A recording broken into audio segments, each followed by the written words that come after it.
So, as I explained in the last video, it is now probably about 6:45, Friday evening. 2 weeks of very little sleep. And now I've got a chance to work on ECU.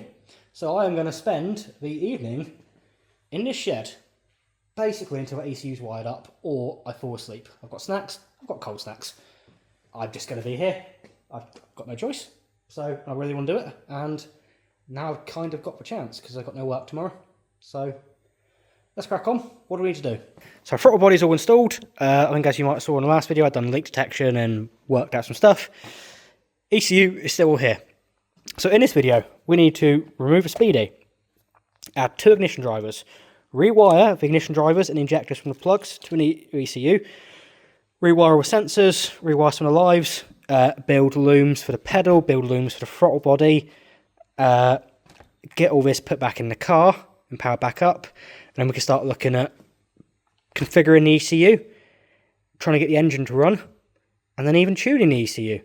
And on top of that, then we can sort of work on the vacuum issue, everything else, and essentially the car's got to run. I've not even got a week, and that's like not a week of time. That's a couple of days worth of time that can be using this car. So, and I've still got a binding caliper, and I've got to put the exhaust needs more boxes. So, yeah, I guess I best shut up. I guess I best start eating snacks.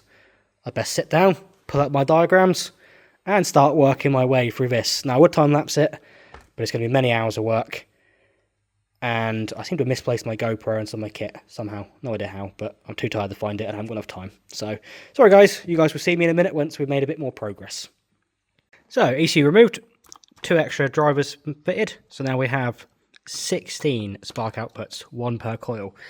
So basically what I need to do is, well, I need to remove all the wiring for the coils now and out the plugs. But what's probably easier is I actually just friggin' ditch rather than unpin each of these. I bought more. I'll just put new ones in for now. I need to unpin these because I haven't got spares of them. But I've got a whole load of new connectors, which I'm hoping they fit, these ones. So I'm going to rewire all that. Start piecing together all what's got to go where. Remove all stuff I don't need. I might have to add some more plugs, not sure yet, but we got a fair bit here to remove. So I'm going to keep just cutting all this open, removing all what I don't need, and then start rewiring. Probably start first with like ignition, and then work my way over to, yeah, whilst I'm ignition, maybe do ignition a minute, then do power, working through fuel, injectors, and so on. But I got me so many hours of wiring here, so I'm going to shut up and crack on. Well, I've just depinned all the connectors I don't need. Well, sorry, I need a spare ways on the drivers. Other drivers are mounted. I've just completely removed the old ECU and lambda wiring and depinned it from the other multi-plugs. So now I've got to start wiring back in coils, injectors, and all the power back to here from the multi-plugs, and then start wiring all the ECU into all this lot. So, but that's all the depinning done. So now it's wiring time.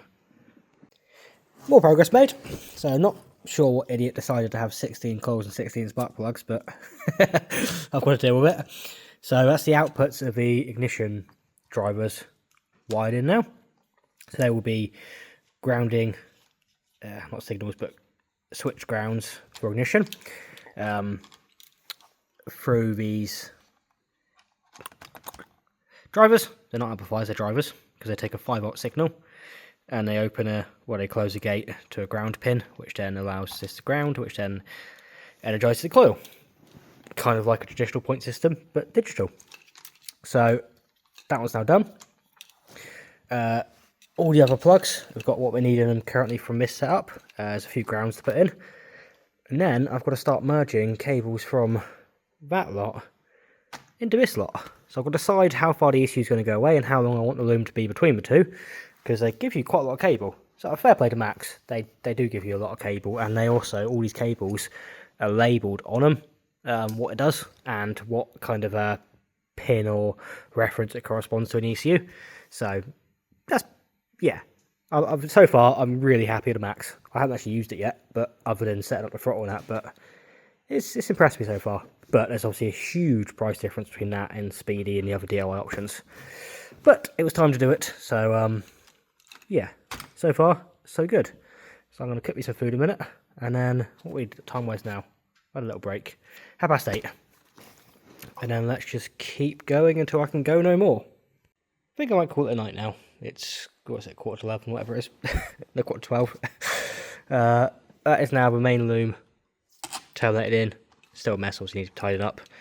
Into the multi-plugs with the 16 coils, 8 ejectors, sensors.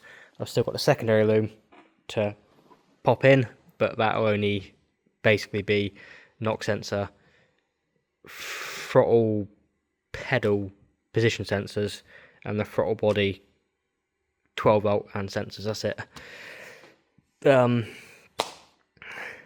And then I can tidy this up, and that'll be that lot basically done. So yeah, probably another hour tomorrow, and it'll be ready to plug back in the car again. Back at it. On them to sleep again. You guys should have had the last video come out a minute ago, but my graphics card decided to explode instead, so I'm stuck there as well now. I can't finish rendering the video, upload or anything like that, so I'm just going to continue on the Capri. It's now Saturday morning. Yeah, I've got a few more cables sorted here, but we'll pin in the rest of this ECU plug first, sort out the grounds, tidy this up, and then we can start making the looms for the throttle body and the pedal. It's a mess, but it's in one piece. That, I'm pretty now sure, is all the pins into all the multi-plugs, and even the new wideband one. That's all redundant, which I guess I'll cap off, but just leave it there for now, or deep in it. But that's all that wired up. Not sure it's correct, but it's wired up. So now, time to dig into the connectors in the car, de-pin anything that's now redundant, and make up the looms for the pedal and all that stuff, ready to pin into the plugs. So the wiring on the floor is a good sign, because it's no longer on the bench, because it's in the car. Oh, ideal. So that is now all wired up, bar I'm going to plug in the lambda. Well, I can't until I configure it first, but I've got to take the old, swap the old one out, which means the car's got to go back on the ramp somehow. Just to change it over a second. So lambda's in, but not plugged in yet. It tells you to configure it before you plug it in. Everything else is connected up. Guess I've got a bit of configuration to do. I have no idea what's going to happen when I turn the key now. Whether it's going to go up in smoke, whether the ECU is going to come online, I don't know. I've kind of just, I guess just give it a go. Is it going to go pop? Oh, it's even priming a fuel pump. ECU is online. Haha. That's definitely a good start. And I can hear the throttle body as well. Does the pedal still work? Oh, I can hear the throttle body. Ha! Look display.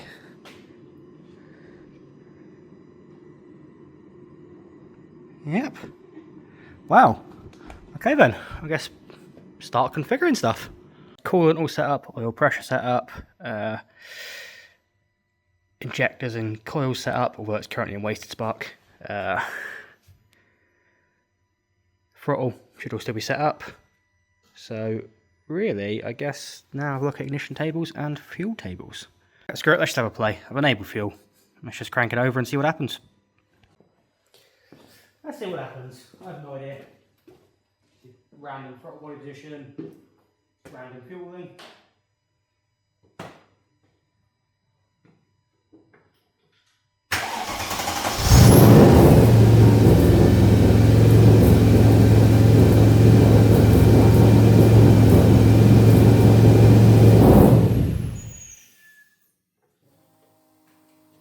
Well, that could have gone worse, I guess. Didn't sound perfect. Put a file up on the button.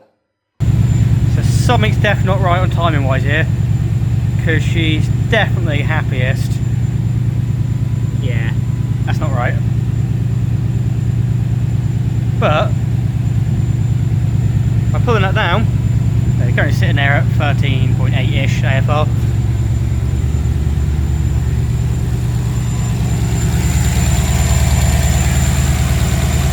She's running smooth, very smooth.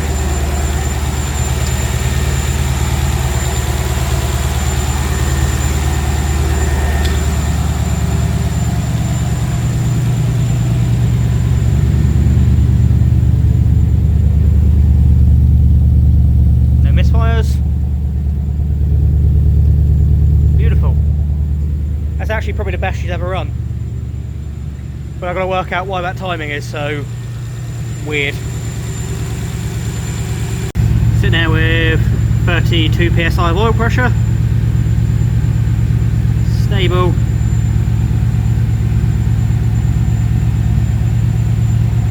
But what does it matter if a cam sensor and the crank sensor is all correct and it's got the right timing, it's not going to blow up?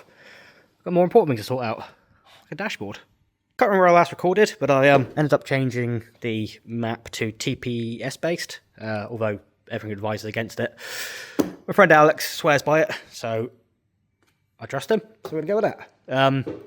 Done that, changed some settings. I've got to have a good old play with the ignition, because I ended up retarding the timing according to that massively, and she run really nicely, which I guess shouldn't be right. So something's not right, but I really got to try and suss out how this cam sensor and crank sensor work. But other than that, she was running and idling beautifully. I got the idle down as well, managed to sort that problem out, recalibrated the throttle body again, but went a bit keener this time. Told it exactly like, where 0% is shut. Not anything other than that, 0% is shut, and then it suddenly behaved, which is good, which now rules out having any other massive air leaks. Although that's without that 1.5mm hole drilled, so I'm still concerned about that. But still, coolant fan didn't come on. Couldn't work out why. And then I worked out in a connector. I hate them connectors for that thing. One of the pins bent, so that was a pain. And then it's got too late to start the car up anyway. I don't want to annoy the whole family and everything and the neighbours, so I thought I'd jump on to doing something which I had ready to go. Dashboard. So we got a Galaxy Tab 9, something like that. Got to put in obviously a charger and set up and so on for it. But yeah, that is basically going to be the dashboard, which is a nice, cheap, simple way of doing it. A lot less complicated than my old setup by far, and should be a lot more reliable. So yeah, that's where we're at now. I'm going to go and head in a minute and chill really, because I'm shattered. And then back to tomorrow, I'm going to annoy the neighbours, and we're going to get this cam and crank sensor sorted, and tune it a bit. Maybe go for a test drive. Well, we need to go for a test drive. It's got to run in driving this weekend. I can't believe where we're at. As in, like, how little I've got time-wise to go. This time next week, I'm meant to be sitting around a campfire. Or probably heading to bed. Oh dear. Also, I've got to get the throttle pedal mounted, but that all seems to work rather well, so I'm very happy with that. So, yeah, progress been made. I've actually got the T. Turns out I'd done it already previously, so I look back at my YouTube channels. I probably already actually found this engine was different to that one, and that engine's buggered. But I forgot, went off my notes, and then ignored what I had in this engine, and it was out of time. So I'm going to readjust the time a minute, reset the static timing with TDC, and then see if we can make the cam sensor work. I just don't know if the cam sensor is before the cam or after the cam.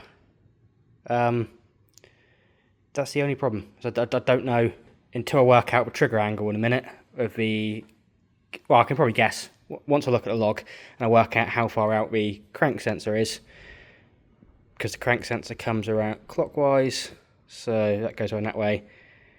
Yeah, I can kind of maybe hopefully work out if the cam sensor is before TDC or after TDC. Yeah, I think now we're running fairly sweet at the minute.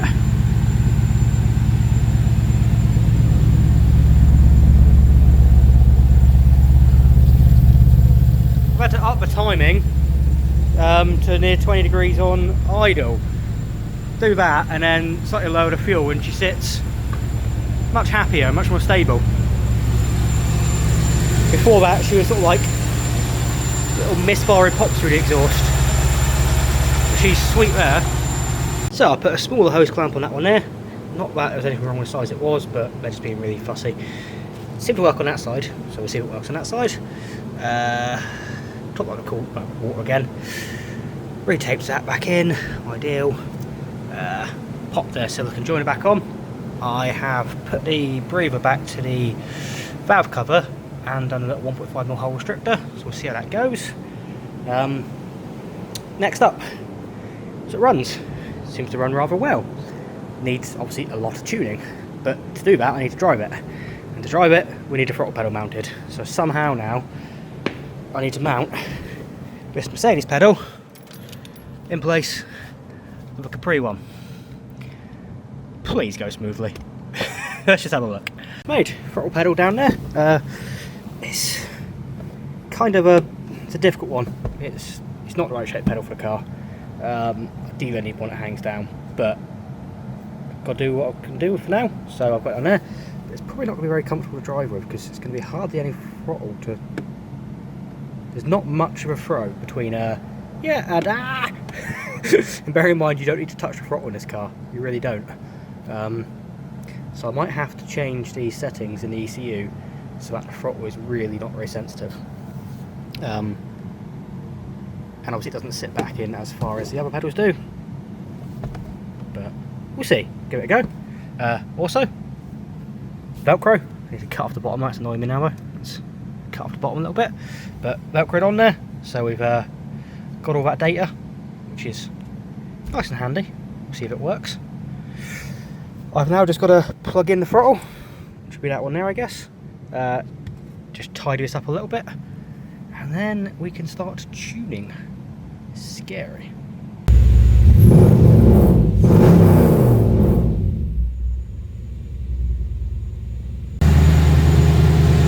Yes, we're ready for a road test. And a bit of tuning. Maybe I should learn what to do with the tuning first. Throttle, way too sensitive. Way too sensitive. Yeah. You touch it. Taken on board all what the computer had done. Smoothed out and altered the sections it hadn't been into. So now we'll go for another drive and see if it's a bit smoother, and hopefully it'll make some, I guess, a few less corrections really. But so far so good. This is the most I've ever driven this car.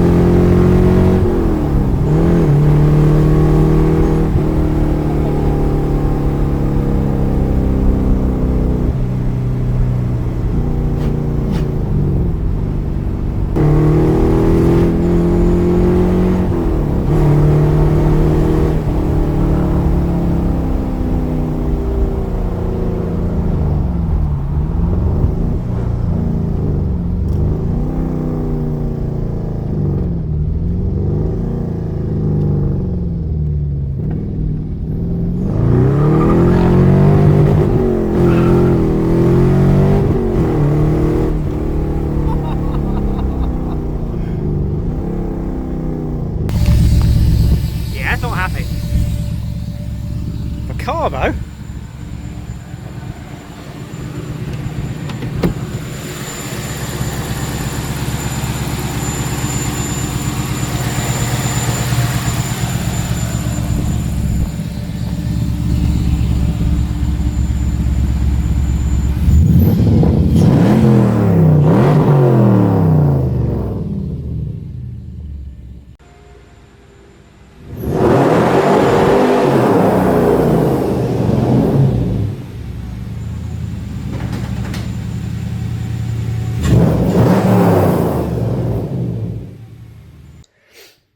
Well, that was a massive success. That was probably almost an hour for driving. Driving, tuning and whatnot. Trying to get used to the software. So I let auto-tune do a bit. Saw sort of what it'd been doing. I then sort of smoothed it out, extended it on the table, a rough guesstimate. Slightly up the timing again. So then I changed the timing to sort of match slightly closer to what I had on the last ECU. That transformed my car again, and I was able to do a bit more spirited driving-ish. The roads are really busy. And the problem is with that 1.6 rear diff at the minute, I've got like the gears are I think 60 miles an hour was 3,000, 80 was more like 4,000. It was brutal. Which isn't ideal, but I can't sort out before the trip, so yeah. But other than that, she done fantastic. I was a bit concerned about getting warm to start with and whatnot, and a few issues, but no, she come around great. I've got no fluid stripping at the bottom, although one of the intake breathers covers they are really common to leak. I want to start leaking, but am I going to solve it now? No, probably not. Short of that, everything held its water. It didn't overheat. It did smell warm a few times, but obviously I was giving it some. And the gearing obviously is just not ideal at the minute. So other than that, tablet dash worked great as well. Yeah, overall, really positive. That's just taken a massive weight off my shoulder. Because not only does she run and drive better than she ever has, well, she still has her issues, the engine isn't knackered. The ECU works, the wiring works, the electronic throttle in that change and upgrade there was well worth it. Got my Capri back. So I've got lots to do yet, lots. We are now Sunday evening, I think now. I've got work tomorrow, Tuesday, Wednesday, or Thursday. Friday, I've still got to do the rest of this car, go through it all, service it all, check everything. I need to get the exhaust fitted or changed as well somehow, and get that all sealed up. Get ready for the trip, pack for the trip, load the car for the trip, ready for Saturday to do a trip. So I've still got all that stuff. I've got to go through the brakes, I've got wheel bearings to tighten, yeah, got my work cut out. But we are now over a huge hurdle, and there's a huge success for the car so far, so buzzing. And that is where I'm going to leave this video, because I've got about 84 clips in total. That's about half of them. I don't want to bore you to death. That's already 23 minutes or whatever, so yeah. We're going to leave this video here. Obviously stay tuned for episode number 30, I guess, is the next one, where I sort of finish off the prep. Have a few interesting surprises, a lot of last minute bits and bobs, and then actually, well, have a go at doing the trip. So, thank you guys for watching. Thank you all for support. I know a lot of you in the comments have been concerned. All is good. Sleep is good now. Fine. Sorted. But thank you very much for that. And, yeah, I'll see you guys on the next episode. Obviously, if you're not already a subscriber, remember to subscribe. Like the video if you like it. If you don't, then don't bother disliking it. That's just rude. And, yeah, I'll see you guys next time. Thank you for watching. Cheers.